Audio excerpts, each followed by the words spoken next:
Que je vous dise, chers frères et sœurs, en observant le monde, en voyant tout ce qui est en train de passer à travers le monde entier, nous sommes en droit de nous questionner sur notre marche avec le Seigneur, en voyant des choses que on n'avait pas l'habitude de voir. Et nous devons comprendre que le Seigneur veut nous parler. Et nous devons aussi comprendre que le retour de Christ, que l'on veille ou non, est proche. Par contre, que nous devons chercher à nous questionner sur notre marche avec le Seigneur. Où sommes-nous avec notre Dieu? C'est notre grand thème pour aujourd'hui. Où sommes-nous avec notre Dieu? L'interrogation est posée et avec la Bible à main, nous allons essayer de voir ce que la parole de Dieu nous enseigne et que devons-nous faire pour avoir une bonne relation avec notre Seigneur et notre Dieu.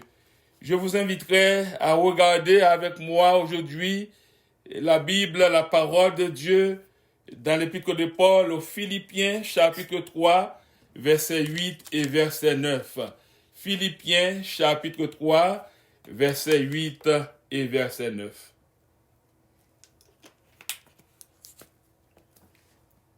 La parole nous dit, « Et même je regarde toutes choses comme une perte à cause de l'excellence de la connaissance de Jésus-Christ, mon Seigneur, pour lequel j'ai renoncé à tout et je les regarde comme de la boue afin de gagner Christ et d'être trouvé en lui, non avec ma justice, celle qui vient de la loi, mais avec celle qui s'obtient par la foi en Christ, la justice qui vient de Dieu par la foi, parole et du Seigneur.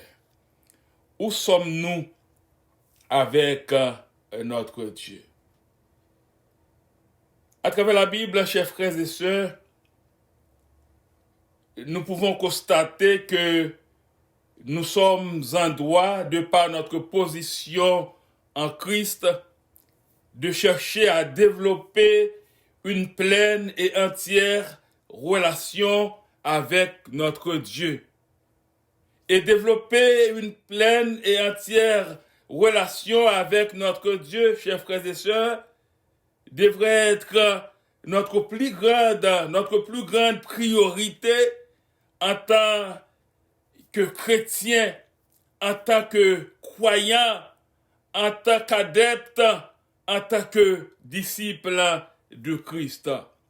Et la Bible nous dit, chers frères et sœurs, dans notre quête de développer cette relation, ça prend obligatoirement un cœur réellement régénéré pour développer une bonne relation avec notre Dieu.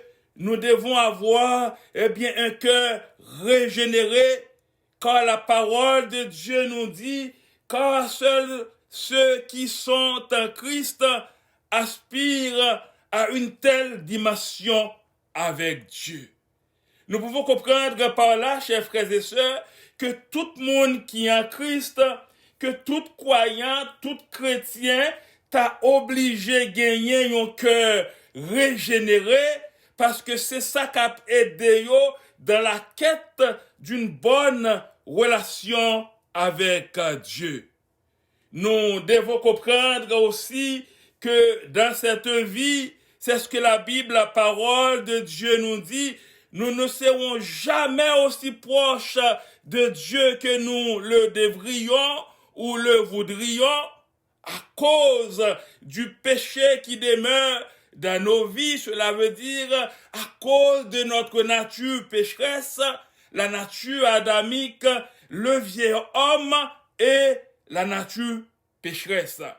Et la Bible, frère Maxime, il clair sur ça, il dit ça qui fait nous besoin chercher une bonne relation ou bien approcher nous toujours bon côté bon Dieu, c'est parce que problème là, il pas bon côté bon Dieu, mais problème là c'est dans nous lié à cause de la nature pécheresse. Le péché, il fait obstacle dans nous-mêmes. Le péché, il empêche nous pour nous gagner une pleine et entière communion avec Dieu.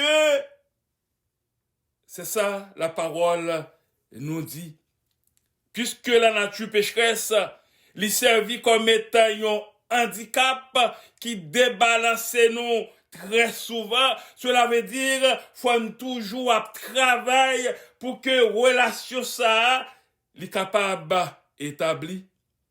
Cette relation dont prône la Bible, chers frères et sœurs, à travers ce texte, a-t-elle été acquise ipso facto dès notre rencontre avec le Seigneur? Est-ce que c'est depuis une rencontre avec le Seigneur, et puis connexion en fait, et puis relation établie, et puis pas jamais gagner des équilibres dans la relation? C'est à cette interrogation que texte nous gagnons, lui répondent aujourd'hui. Et texte là, lui permettent de nous comprendre que depuis toujours, il n'existait pas, chers frères et sœurs, de super-héros. Depuis toujours, eh bien la Bible nous dit, nul n'atteignait pas au préalable son apogée. Depuis toujours, la Bible nous dit, chers frères et sœurs, nul n'atteignait pas au préalable aussi le zénith avec le Seigneur. Pas de gagner, personne moun, et bien depuis toujours, depuis on rencontré avec le Seigneur, et bien toute bagaille était déjà réglée, ou bien relation ça qui était établie, pas jamais gagner des équilibres dans la relation. La Bible dit, depuis toujours, il s'agissait tout simplement d'un processus. Depuis toujours, il s'agissait tout simplement d'un renouvellement. Et notre texte en question lui permet de nous comprendre ces saliers. Depuis toujours, tu gagné un processus. Depuis toujours, tu gagné un renouvellement, quelle que soit notre position en Christ. Notre relation avec lui, parfois ça descend, parfois ça augmente. Et notre texte nous parle de l'apôtre Paul. L'apôtre Paul, il avait été appelé, il était auparavant Saul de Tarse, il a été converti au christianisme sur la route de Damas. Il a été sélectionné, il a été trié sur le volet pour être l'apôtre, pour être le serviteur de Dieu. Mais la Bible nous présente l'apôtre Paul en nous disant, même l'apôtre Paul qui avait certainement une relation avec Dieu des plus proches possibles pendant cette vie, l'apôtre Paul aspirait toujours à se rapprocher de lui. C'est ce que la parole nous dit. L'apôtre Paul avait certainement une relation avec Dieu des plus proches possibles pendant cette vie, malgré sa position en Christ. Il aspirait toujours à se rapprocher de lui. Et je considère, dit-il, même tout comme une perte. C'est l'apôtre Paul qui dit ça. Il dit, me considérer toute bagaille comme étant une perte à cause du bien suprême qu'est la connaissance de Jésus-Christ, mon Seigneur. L'apôtre Paul dit, à cause de lui, je me suis laissé dépouiller de tout. Et avant de continuer, il faut que pour une bonne relation avec le Seigneur. à pour questionner ou qui boyer avec bon Dieu, qui boyer avec Seigneur là. Pour chercher un équilibre dans la relation ça, faut gagner c'est ce qu'on appelle le dépouillement de soi. C'est ça l'apôtre Paul dit. Il dit à cause de lui, à cause du Seigneur, je me suis dépouillé de tout et je considère tout cela comme des ordures afin de gagner Christ et d'être trouvé en lui, non avec ma justice, celle qui vient de la loi, mais avec celle qui s'obtient par la foi en Christ, la justice qui vient de Dieu et qui est fondée sur la foi, d'après Philippiens 3, verset 8 et verset 9. L'apôtre Paul dit, m'te gen pile bagay, m'te gen capacité qui te capable de faire m'enorgueillir moi, mais pour me gagner Christ, pour me garder ma relation avec le Seigneur, avec Christ, avec mon Dieu, moi chercher dépouiller de toute bagaille.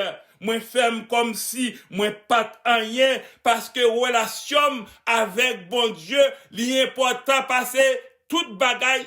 Relation avec bon Dieu, l'important passer tout ça m'ta possédé.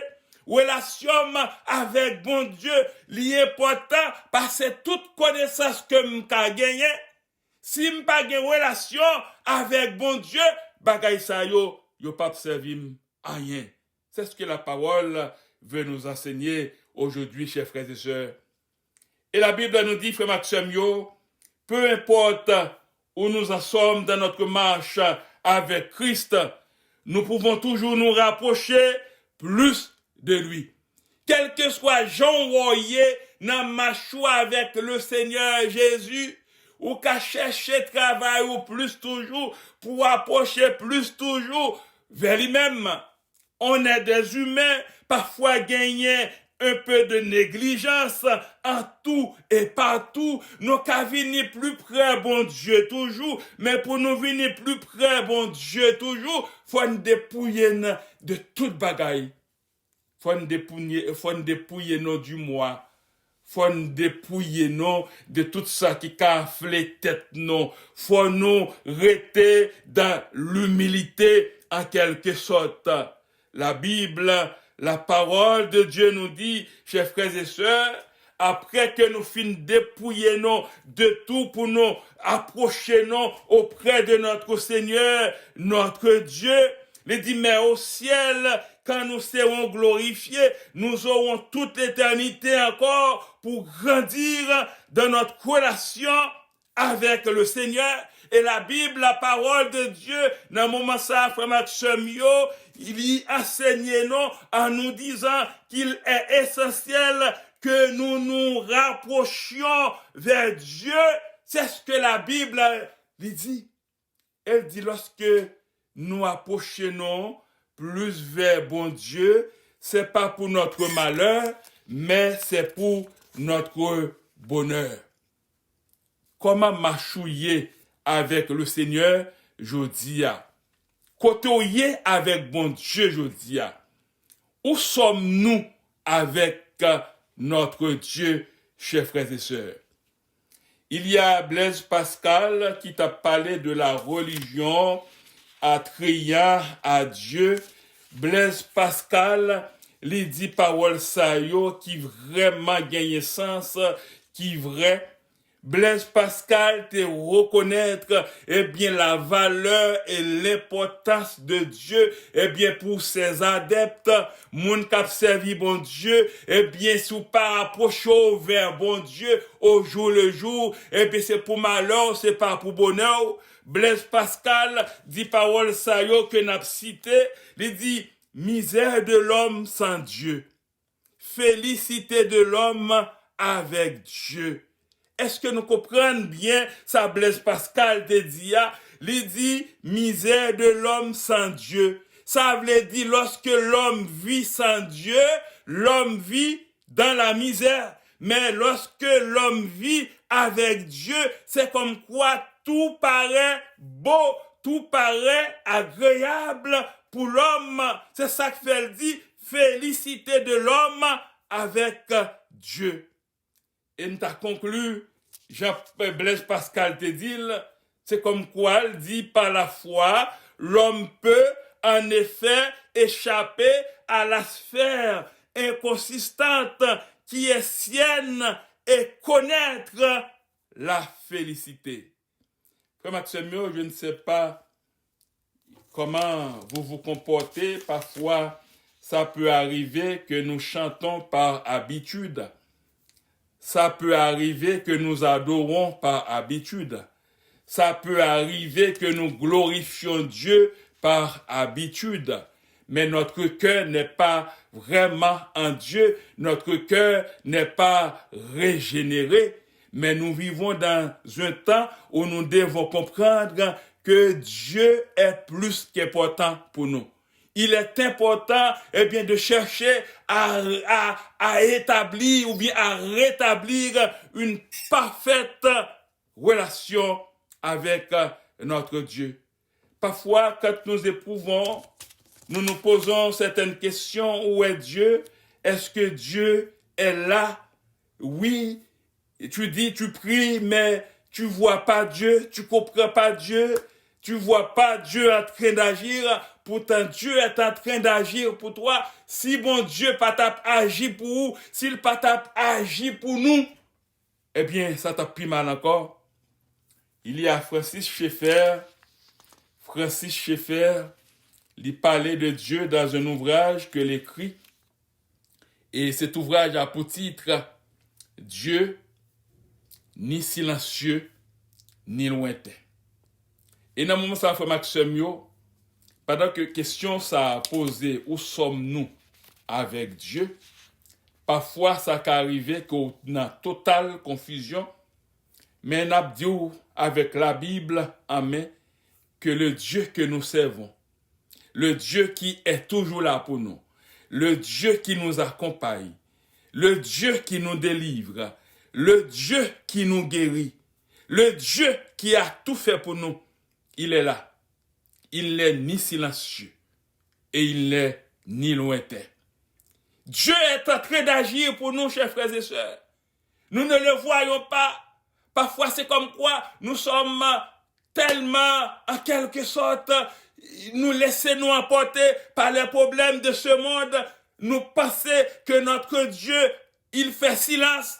Mais notre Dieu ne fait pas silence. Chers frères et sœurs, notre Dieu, il n'est pas éloigné.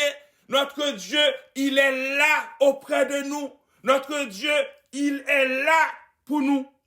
Francis Schaeffer a pris le temps pour expliquer cette philosophie chrétienne. Dieu n'est ni silencieux, Dieu n'est ni lointain. Et c'est ce Dieu que nous sommes appelés à chercher, à avoir une bonne relation avec lui. Mais notre question aujourd'hui, comment peut-on développer ou entretenir une bonne relation avec Dieu? Comment nous sommes capables de développer et travailler une bonne relation avec bon Dieu? Nous répondons aujourd'hui avec interrogation ça. Nous avons fait deux considérations pour nous répondre à l'interrogation. Première considération, la parole nous dit, nous devons prendre l'habitude de lui confesser quotidiennement nos péchés. Pour nous gagner une bonne relation avec bon Dieu, nous avons besoin de prendre l'habitude pour nous confesser, quotidiennement péché que nous faisons. Parce que la nature adamique, la nature pécheresse, le vieil homme est encore en nous. Nous devons prendre l'habitude de confesser, pas à quelqu'un, mais de confesser à Dieu nos péchés, parce que c'est lui qui est Dieu. C'est quoi le péché, chers frères et sœurs? C'est quoi péché? Peut-être ça péché pour vous, c'est pas ça péché pour l'autre là. Mais nous dit comment la Bible lui-même lui définit péché. La Bible dit péché, c'est transgression de la loi de Dieu. Quand on transgresse, la loi de Dieu, quand on fait le contraire de ce que la loi de Dieu dit, de ce que la Bible dit, nous sommes péchés.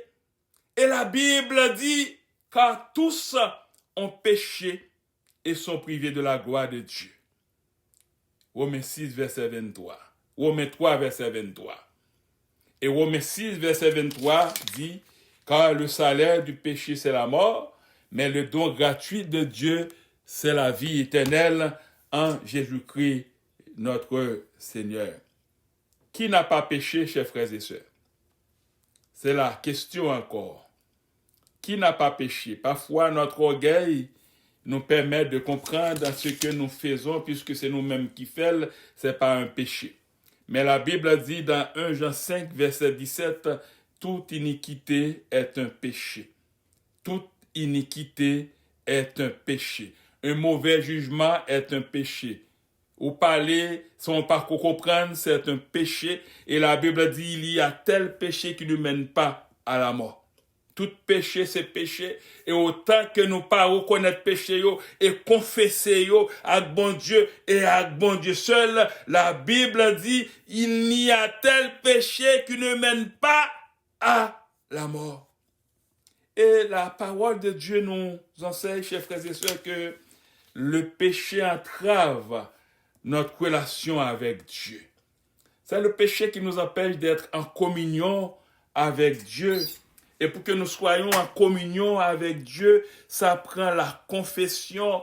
Parce que la parole dit la confession renverse cette barrière. Oui, nous sommes péchés, mais quand nous confessons nos péchés, eh bien la barrière, eh bien est renversée. Nous avons la pleine liberté de nous présenter devant Dieu, de faire sa louange, de l'exalter, de le glorifier. Nous devons obligatoirement, chers frères et sœurs, qui que nous soyons, que vous soyez, nous sommes tous des péchés, nous sommes tous des pécheurs, nous devons reconnaître que nous sommes pécheurs et confesser péché nous. Il y a Victor, il y a quelqu'un du nom de Victor Cherbuliez qui parlait de la confession. Il dit dans ce sens, se confesser, c'est parler de soi. Se confesser, c'est parler de soi. Loi confesser, c'est pas de l'autre, nous parler de nous-mêmes parce que c'est au péché. Tu es un pécheur. Se confesser, c'est parler de soi. Et la parole nous délivre. Puis, péché confessé est à moitié pardonné. Ne pas tout dire, c'est ce qui s'appelle voler son confesseur. Ne pas tout dire, c'est ce qui s'appelle voler son confesseur.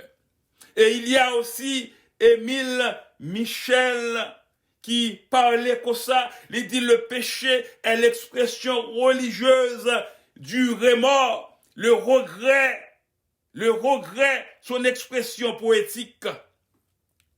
Péché a, lui fait gagner remords de ça au fait qui mal, et puis ou aller contre bon Dieu. Si nous confessons nos péchés, il promet de nous pardonner, 1 Jean 1er verset 9, et son pardon restaure notre relation brisée. Nul ne peut rétablir notre relation brisée avec Dieu, sinon que Dieu est Dieu seul, chers frères et sœurs. Et Nathan a vivre là, j'en garde temps après aller là.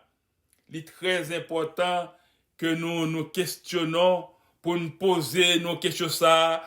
Où sommes-nous avec notre Dieu? L'apôtre Paul te dit, mettez toute bagaille de côté, me considérez comme la boue pour me gagner mon Seigneur, mon Dieu, parce que il dit bon Dieu plus important que toute bagaille pour moi.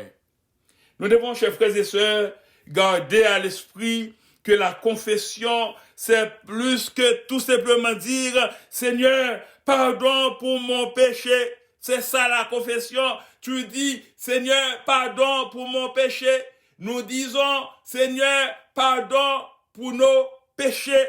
C'est ce que nous sommes appelés à faire, à confesser nos péchés qui entravent notre relation avec notre Dieu. C'est la contrition, c'est le remords sincère de ceux qui reconnaissent que leur péché est une offense à un Dieu saint, qui comprennent que c'est à cause de leur péché que Jésus-Christ a été cloué à la croix. C'est comme le cri du cœur du publicain dans Luc chapitre 18. Côté publicain, t'es déclaré à haute voix, « Ô Dieu, aie pitié de moi qui suis un pécheur. » C'est ça, publicain, te dit. Bon Dieu, aie pitié de moi-même qui suis un pécheur. Qui tu es aujourd'hui? Pour qui te prends-tu aujourd'hui? Pour qui nous nous prenons aujourd'hui? Parfois, nous voyons les autres, nous les considérons comme étant des pécheurs, mais nous sommes des gens parfaits. Il n'existe pas des gens parfaits, chers frères et sœurs. Sinon, l'apôtre Paul pas t'a parlé comme ça, la parole de Dieu pas t'a dit comme ça. Nous avons besoin chaque jour, travail, relationnons avec bon Dieu noir. Le roi David, de son côté, il était écrit parole ça pour dire les sacrifices agréables à Dieu, c'est un esprit brisé. Oh Dieu, tu ne dédaignes pas un cœur brisé et humilié. D'après Psaume 51, le verset 19. C'est très important, chers frères et sœurs, si nous voulons grandir, si nous voulons, en quelque sorte, garder la stabilité dans notre relation avec notre Dieu. Nous devons reconnaître que nous sommes pécheurs et chercher à confesser nos péchés devant Dieu. Il y a un autre auteur parlant de la confession encore, qui dit le péché, l'amour, la haine ne sont que des sons que les gens qui n'ont jamais péché, jamais aimé, jamais craint, utilisent pour représenter ceux qui l'ont jamais eu et ne pourront jamais avoir. Ça parle encore de la confession. Confessons-nous, chers frères et sœurs. Combien de fois nous nous mettons sur un piédestal, c'est comme quoi nous sommes tout près du Seigneur. Les autres ne sont pas près du Seigneur, mais quant à nous, nous sommes déjà près du Seigneur. Deuxièmement, pour répondre à l'interrogation que nous t'ai posée, comment peut-on développer ou entretenir notre relation avec Dieu, nous sommes dit, premièrement, c'est pour nous prendre l'habitude, pour nous confesser quotidiennement nos péchés. Et deuxièmement, nous devons écouter la voix de Dieu. Nous devons écouter la voix de Dieu. Écoutons-nous toujours la voix de Dieu, chers frères et sœurs. Combien de fois nous disons que nous servons Dieu, mais nous n'écoutons pas sa voix. Quand Dieu parle et ce qu'il dit ne fait pas notre affaire, nous ignorons ça. Mais ce n'est pas ça la parole de Dieu les dit. Gagnez Paul Evdokimov, parlant de la voix de Dieu, Paul Evdokimov lui fait déclaration ça. Il dit la voix de Dieu est silencieuse, chers frères et sœurs. Écoutez bien, la voix de Dieu est silencieuse. Elle exerce une pression infiniment légère, jamais irrésistible. Dieu ne donne pas des ordres, il lance des appels. La voix de Dieu est silencieuse. Elle exerce une pression infiniment légère, jamais irrésistible. Dieu ne donne pas des ordres, il lance des appels. Combien de fois, frère Maxime, à travers un message, un enseignement, Dieu est en train de lancer un appel que nous avons tendance à ignorer. Combien de fois Dieu est en train de nous parler, mais nous cherchons à traduire mal l'enseignement de la parole de Dieu, le message que Dieu veut nous véhiculer. Combien de fois nous cherchons à interpréter mal la voix de Dieu, la parole de Dieu. La Bible, la parole de Dieu nous dit, beaucoup aujourd'hui sont à la poursuite d'une expérience surnaturelle par laquelle ils entendraient la voix de Dieu d'une manière audible et personnelle. Il y a pile monde qui besoin d'entendre la voix, bon Dieu. Yo voulez entendre, bon Dieu, à parler dans les oreilles. Mais Dieu, peut-il nous parler encore aujourd'hui, frère Maxime yo? Est-ce que bon Dieu t'a parlé dans les oreilles non, aujourd'hui encore, frère Maxime yo? Oui, bon Dieu t'a parlé dans les oreilles non, aujourd'hui encore. Mais tout dépend de relation nous avec lui. Si nous divisons avec notre Dieu, si toutefois nous pas confesser péché nous yo, si nous nous emportons toujours par l'orgueil, même quand notre Dieu parle, mais nous n'entendons pas, alors que l'appel est lancé, chers frères et sœurs. La Bible, la parole de Dieu nous dit que Dieu parle aux hommes aujourd'hui encore. Il nous parle d'abord au travers de sa parole. D'après de Timothée 3, verset 16 et verset 17, Ésaïe 5, le verset 5, il nous dit, il en va de même pour ma parole, celle qui sort de ma bouche. Elle ne revient pas à moi sans effet, sans avoir fait ce que je désire et rempli la mission que je lui ai confiée. Et Nabdou Maxime, la Bible est la parole de Dieu. Et la Bible, il contient tout ce que nous avons besoin de savoir pour être sauvés, pour mener une vie chrétienne agréable. C'est ça que fait l'apôtre Pierre dans 2 Pierre 1 verset 3. Il était fait déclaration sur ça et dit sa divine puissance nous a donné tout ce qui est nécessaire à la vie et à la piété en nous faisant connaître celui qui nous a appelés par sa gloire et par sa force. La parole de Dieu est vraie, chers frères et sœurs. Nous pouvons aussi entendre la voix de Dieu à travers des serviteurs triés sur le volet pour proclamer ses oracles depuis toujours avec dextérité. Je répète encore, chers frères et sœurs, nous pouvons aussi entendre la voix de Dieu à travers des serviteurs triés sur le volet pour proclamer ses oracles depuis toujours et pour toujours avec dextérité. C'est ça que fait, été déclaré par l'apôtre Pierre, des 10 paroles ça, de Pierre 1 verset 19. Nous considérons comme d'autant plus certaine la parole des prophètes. Vous faites bien de lui prêter attention comme à une lampe qui brille dans un lieu obscur jusqu'à ce que le jour commence à poindre et que l'étoile du matin se lève dans votre cœur.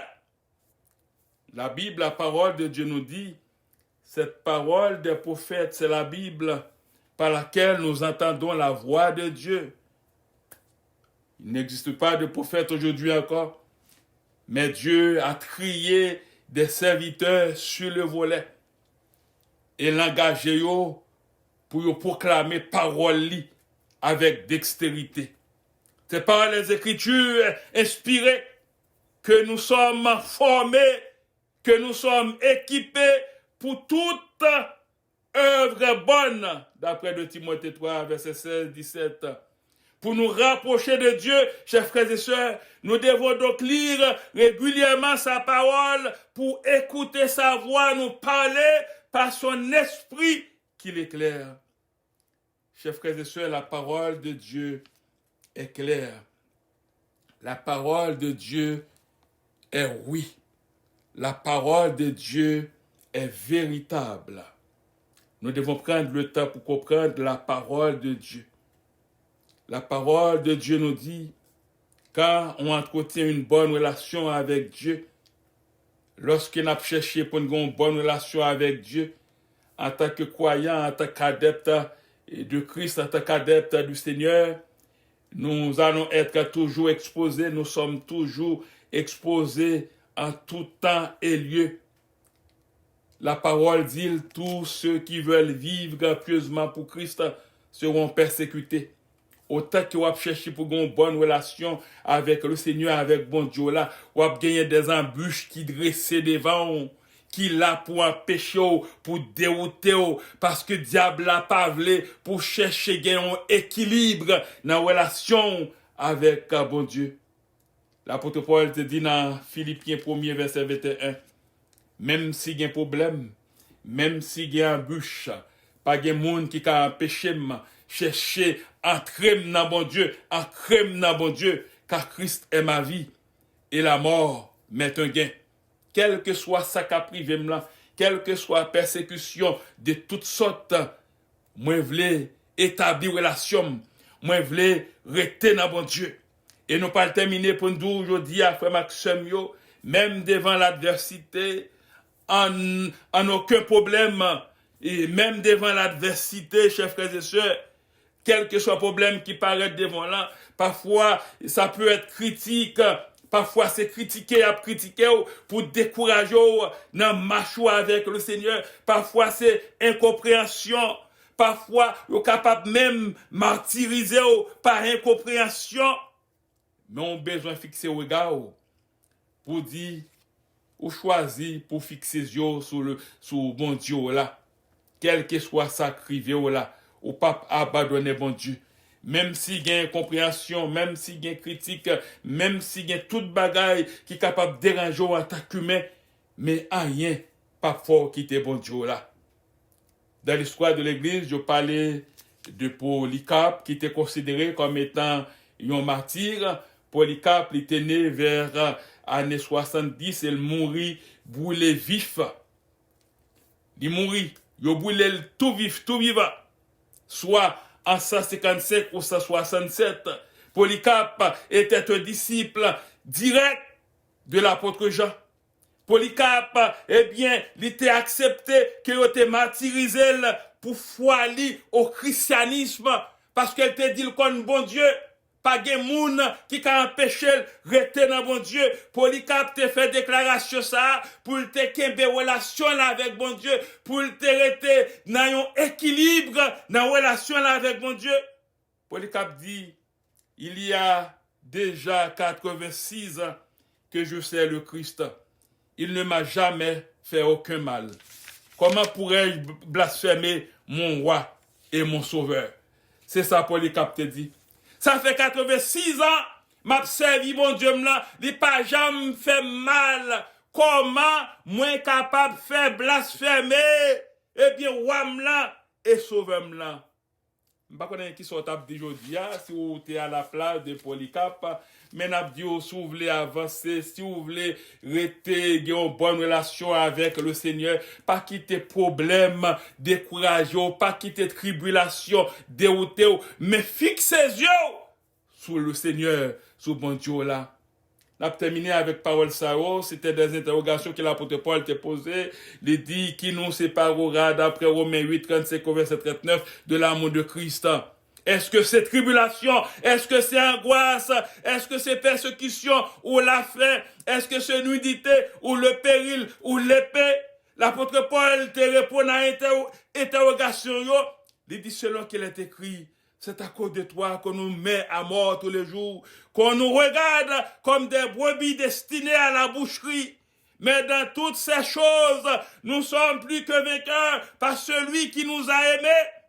Car j'ai l'assurance que ni la mort, ni la vie, ni les anges, ni les dominations, ni les choses présentes, ni les choses à venir, ni les puissances, ni la hauteur, ni la profondeur, ni aucune autre créature ne pourra nous séparer de l'amour de Dieu manifesté en Jésus-Christ notre Seigneur. C'est bon Dieu ça, au besoin de chercher à rétablir une bonne relation avec lui, rien pas doit séparer de l'amour bon Dieu. Frère Maxime aujourd'hui a réfléchi sur grand thème ça que nous commençons aujourd'hui qui dit où sommes-nous avec notre Dieu. Depuis des années, depuis des décennies, nous servons le Seigneur, nous sommes à l'église, mais maintenant, qui bonnier avec lui? Qui s'accapare pécher nos services? Est-ce que c'est problème? Est-ce que nous reconnaître que c'est lui qui est notre Dieu? Est-ce que nous cherchons à le connaître davantage? Oui, la nature pécheresse, la nature adamique, le vieil homme est en nous. Mais la Bible nous dit, nous sommes appelés à confesser nos péchés. Nous sommes appelés à nous présenter devant Dieu, à verser des larmes devant lui. Il est le seul capable de nous fortifier, de nous aider à avoir une bonne relation avec lui. Où sommes-nous avec notre Dieu? Que le Seigneur vous bénisse.